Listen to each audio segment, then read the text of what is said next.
Hello student, कैसे हैं आप सभी। आई होप आप सभी अच्छे होंगे और आपकी स्टडी भी अच्छी चल रही होगी। आज हम स्टार्ट करते हैं इंडियन कॉन्स्टिट्यूशन, भारत का संविधान। आज ये हमारी पहली क्लास है, तो प्लीज़ आप सब लोग सपोर्ट कीजिएगा। तो स्टार्ट करते हैं। जब सेकेंड वर्ल्ड वॉर ख़त्म होती है जुलाई 1945 में, तो ब्रिटेन में भी सत्ता परिवर्तन होता है। उसमें भी आम चुनाव हो रहे होते हैं, जिसमें दो पार्टियां होती हैं, एक लेबर पार्टी और एक लिबरल पार्टी, जिसमें से लेबर पार्टी विजयी होती है और ब्रिटेन के नए पीएम होते हैं सर क्लीमेंट एटली। ये काफ़ी उदारवादी नेता होते हैं और इन्होंने पहले ही घोषणा कर दी थी कि अगर ब्रिटेन की सत्ता में आता हूँ तो मैं भारत को स्वतंत्र कर दूंगा या उसकी भी सत्ता परिवर्तन कर देंगे। तो ये एक कमेटी का गठन करते हैं, 3 सदस्यीय कमेटी का, और ये संसद, इंग्लैंड की संसद हाउस ऑफ कॉमन में घोषणा कर देते हैं कि अब समय आ गया है कि भारत का सत्ता परिवर्तन कर दिया जाए। तो ये जो 3 सदस्य होते हैं, ये कैबिनेट स्तर के मंत्री होते हैं, इसलिए इस योजना को कैबिनेट मिशन योजना कहा गया, कैबिनेट मिशन प्लान। इसका गठन फॉर्मेशन होता है मार्च 1946 में, और कहाँ पर होता है, तो ये होता है इंग्लैंड में। ये जो 3 सदस्य थे, इनके नाम क्या क्या थे, तो इनके नाम थे Stamford Cripps, Lord Pethick Lawrence, A.P. Alexander. ये 3 सदस्यीय कमेटी थी। अच्छा, एक क्वेश्चन है कि जो भारतीय संविधान की मांग सबसे पहले किसने की थी, तो ये की थी 1885 ईस्वी में बाल गंगाधर तिलक जी ने, लेकिन इसे अंग्रेजों ने अस्वीकार कर दिया था। अब ये जो कैबिनेट मिशन के 3 सदस्य होते हैं,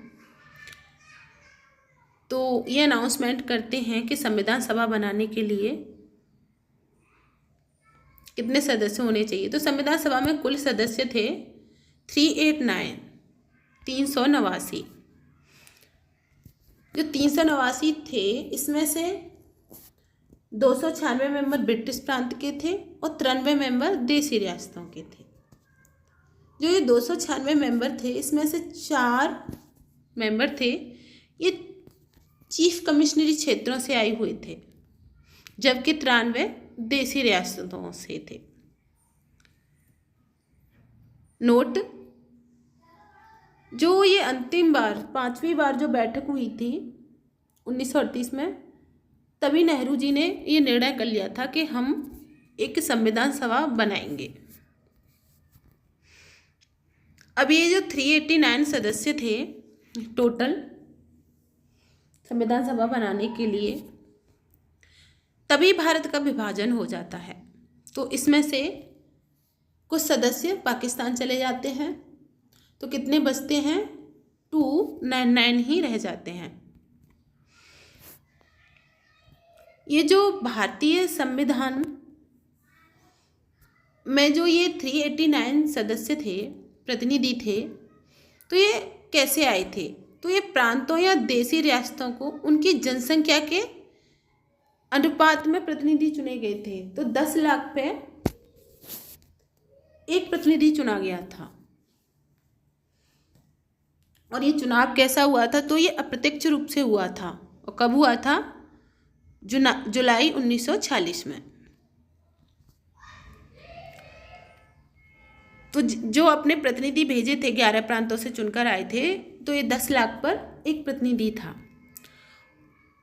और ये जो 11 प्रांत थे, ये ABCD श्रेणियों में विभाजित थे।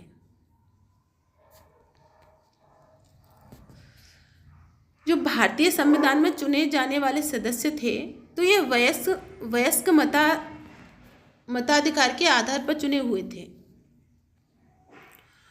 और इन्हें 3 पार्ट्स में डिवाइड किया गया था, जिसमें 200 मेंबर जनरल या हिंदू वर्ग के थे, जिसमें से 208 कांग्रेस के सदस्य चुने गए, 79 मुस्लिम वर्ग में से चुनकर आए हुए थे 73, और जो 4 सिख कम्युनिटी के थे उसमें से 1 मेंबर चुन के आया। भारतीय संविधान में अनुसूचित जाति के कितने मेंबर थे? तो अनुसूचित जाति के थे 26 मेंबर, अनुसूचित जनजाति के 33 मेंबर थे, वह महिलाएं 15 थी। हाँ, एक नोट करने वाली बात है कि जो हैदराबाद की देसी रियासत थी, इसके प्रतिनिधियों ने संविधान सभा में भाग नहीं लिया था। इन्होंने मना कर दिया था कि हम संविधान सभा में भाग नहीं लेंगे। तो जो संविधान सभा की फर्स्ट मीटिंग थी तो कब होती है? तो वो होती है 9 दिसंबर 1946 को। और कहाँ पर होती है? तो ये होती है न्यू दिल्ली के काउंसिल चैम्बर के पुस्तकालय भवन में। और इसमें निर्णय लिया जाता है कि जो सभा के सबसे बुजुर्ग सदस्य थे तो वो कौन थे? डॉक्टर सच्चिदानंद सिन्हा जी, जिन्हें अस्थायी अध्यक्ष चुना जाता है। और 2 दिन बाद ही सेकंड बैठक होती है, तो ये होती है 11 दिसंबर 1946 को। और इसमें डॉक्टर राजेंद्र प्रसाद जी को संविधान सभा का स्थायी अध्यक्ष चुन लिया जाता है। कैसा अध्यक्ष? स्थायी। अब उपाध्यक्ष चुने जाते हैं। तो फर्स्ट वाइस प्रेसिडेंट थे एस.सी. मुखर्जी, जिन्हें चुना जाता है 25 जनवरी 1947 को। और सेकंड वाइस प्रेसिडेंट थे बी.टी. कृष्णमाचारी, जिन्हें चुना जाता है 16 जुलाई 1947 को। और संविधान सभा के सलाहकार कौन होते हैं?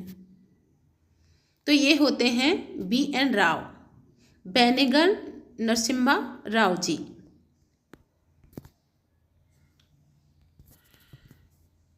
अब संविधान सभा की कार्यवाही, तो संविधान सभा की कार्यवाही शुरू हो जाती है 13 दिसंबर 1946 को, क्योंकि जवाहरलाल नेहरू जी द्वारा पेश किए गए उद्देश्य प्रस्ताव के साथ ही ये प्रारंभ हो जाती है। जवाहरलाल जी अपना उद्देश्य प्रस्ताव प्रस्तुत कर देते हैं और संविधान सभा की जो कार्यवाही होती है वो शुरू हो जाती है। इस उद्देश्य प्रस्ताव को कब स्वीकार किया जाता है? तो इस उद्देश्य प्रस्ताव को 22 जनवरी 1947 को स्वीकार किया जाता है। और इसे स्वीकार करने के साथ ही संविधान सभा या संविधान बनाने की जो प्रक्रिया है वो प्रारंभ कर दी जाती है। अब नेक्स्ट टॉपिक नेक्स्ट वीडियो में आएगा। सभी को राधे राधे, जय श्री राम।